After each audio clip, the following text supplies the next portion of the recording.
उपमुख्यमंत्री देवेंद्र फडणवीस बोलतायत. आपण थेट तिकडे जाऊया. ओके सर, अनिल देशमुख यांच्या संदर्भात काही महत्त्वाच्या गोष्टी समोर येतात. एकंदरीत बघितलं तर जळगावच्या एसपीवर त्यांनी तत्कालीन एसपीवर दबाव टाकला होता गिरीश महाजन यांच्या संदर्भातला. काय नेमकी माहिती त्याविषयी समोर येते? खरं म्हणजे आता CBIने जी चार्जशीट दाखल केलेली आहे त्या चार्जशीटमध्ये स्पष्टपणे त्यांनी सांगितलेलं आहे कशा प्रकारे गिरीश महाजनांवर मोका लागला पाहिजे, गिरीश महाजनांवर खोट्या केसेस लागल्या पाहिजे.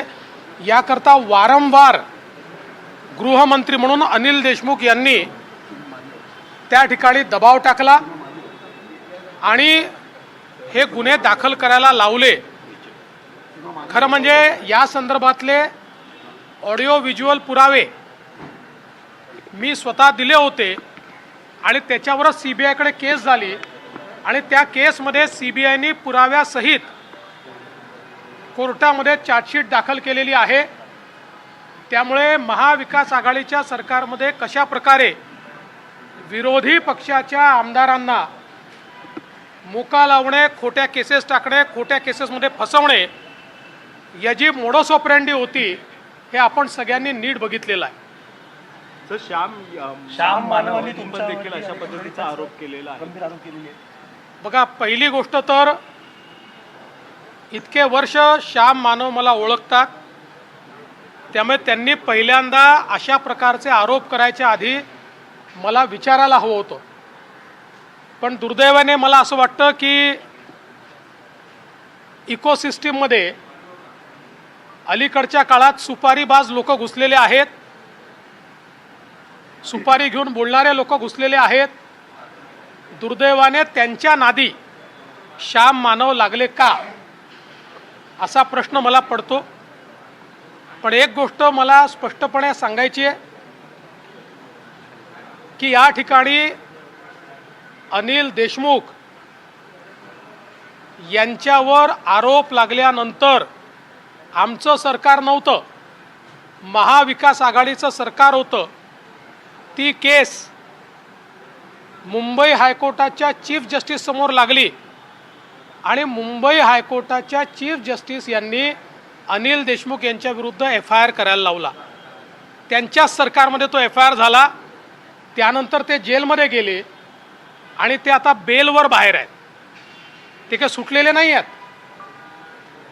100 कोटीच्या वसुलीच्या केसमध्ये ते जेलमधनं बेलवर बाहेर आलेले आहेत. आणि मी एक गोष्ट अतिशय स्पष्टपणे सांगतो, मी आजपर्यंत बोललो नव्हतो. ते सातत्याने आरोप करतायत तरी मी शांत आहे, कारण मी अशा प्रकारचं राजकारण करत नाही, कोणावर डूक ठेवून राहत नाही. पण माझा एक सिद्धांत पक्का आहे, मी कोणाच्या नादी लागत नाही, कोणी नादी लागलं तर सोडत नाही. मी आज तुम्हाला स्पष्टपणे सांगतो आणि माझं त्यांनाही सांगणं आहे, कारण त्यांच्याच पक्षाच्या लोकांनी त्या काळातल्या त्यांचे काही ऑडिओ व्हिज्युअल्स हे मला आणून दिलेले आहेत. त्यामध्ये ते उद्धव ठाकरेंबद्दल काय बोलतायत, ते पवार साहेबांबद्दल काय बोलतायत, या संपूर्ण जे आरोप आज आमच्यावर लावतायत त्या संदर्भात ते काय बोलतायत, वाझेवर ते काय बोलतायत, या सगळ्या गोष्टी आहेत. माझ्यावर वेळ आली तर मला त्या पब्लिक कराव्या लागतील. मी अशा प्रकारचं राजकारण करत नाही. पण रोज जर कोणी खोटं बोलून या ठिकाणी नरेटिव्ह सेट करण्याचा प्रयत्न करत असेल तर त्यांनी एवढं लक्षात ठेवावं, देवेंद्र फडणवीस पुराव्याशिवाय कधीच बोलत नाही. पण कधी कधी ठाण्यामध्ये 1.5 महिना पाकिस्तानात जाऊन एक नगमा म्हणून असं नाव आहे त्या महिलेचं, 1.5 महिन्यानंतर पाकिस्तानातून परतल्याची माहिती येते.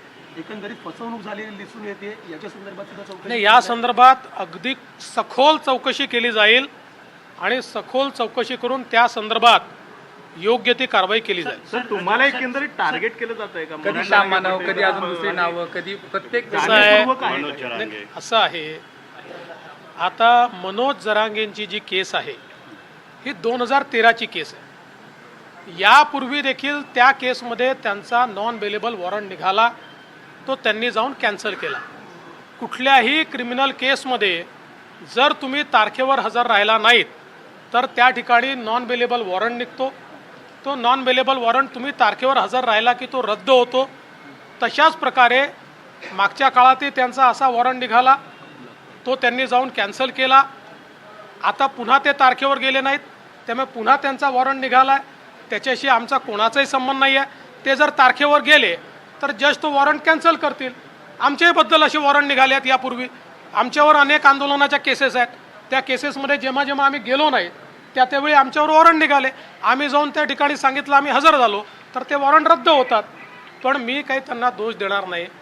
मागच्याही वेळी उपोषणाच्या शेवटी ते माझ्या आईवर बोलले होते. मग नंतर त्यांनी माफी पण मागितली आणि सांगितलं की जरा उपोषणाने माझ्या डोक्यावर परिणाम झाला होता किंवा मला त्रास झाला होता, त्यामुळे मी रागारागात बोललो. आपण असं समजूया की आता उपोषणामुळे पुन्हा त्यांचा संताप झाला आणि ते या संदर्भात बोलले. एवढंच सांगतो, ही एक नॉर्मल प्रक्रिया आहे. ज्या प्रक्रियेमध्ये क्रिमिनल केसमध्ये तुम्ही जर हजर झाले नाहीत तर तुमचा नॉन बेलेबल वॉरंट निघतो. तुम्ही हजर झालात की तो वॉरंट कॅन्सल होतो. कोण चालवतंय नेमकं? कारण सातत्याने तुम्हाला आता टार्गेट केलं जातंय सरकार असताना फक्त देवेंद्र फडणवीस. मी तुम्हाला प्रश्न विचारतो की देवेंद्र फडणवीसला टार्गेट कोण करेल? कोणाला फायदा आहे देवेंद्र फडणवीसला टार्गेट केल्यामुळे? जसं तुम्ही म्हणालात फक्त आणि फक्त टार्गेट एकच देवेंद्र फडणवीस. ही देवेंद्र फडणवीसची जी काही शक्ती आहे, लोकांचं प्रेम आहे, हे कोणाला समजतं? ते कोणाला घातक वाटतं? देवेंद्र फडणवीसमुळे कोणाला धोका आहे हे आपल्या सगळ्यांना माहिती आहे. त्यामुळे इकोसिस्टीम कोण चालवत आहे हे देखील आपल्याला माहिती आहे.